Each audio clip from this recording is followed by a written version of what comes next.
So last Saturday, my friends and I decided to do something wholesome for once and host a silent dinner to raise money for charity. The idea was simple: no talking for the entire meal, just peaceful chewing, with the proceeds going to a local food bank. It sounded easy enough, until you realize that our group of friends has the collective self-control of toddlers in a candy store.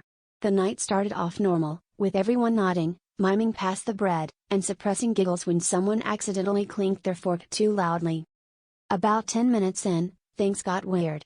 My friend just tried to mime "could you pass the salt," but since she has the subtlety of a malfunctioning mime, she ended up doing what can only be described as the Macarena with her elbows. Meanwhile, Tom, who brought his infamous experimental pasta, started chewing so loudly it sounded like he was reconstructing a chair with his molars. That's when someone snorted, and we all realized the only way to communicate was through the language of food noises. So, like the mature adults we are, we leaned into it. Crunches became exclamation marks. Slurps meant yes. If you needed someone's attention, you just take a loud, dramatic bite and stare intensely. Tom's pasta dialect, however, was a disaster. Every time he chomped down, it sounded like he was biting into a raw carrot, which was odd since he'd promised it was al dente.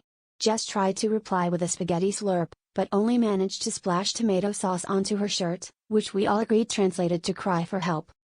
By dessert, we'd accidentally invented a new language, a sort of Morse code for the Moeller inclined. The best part?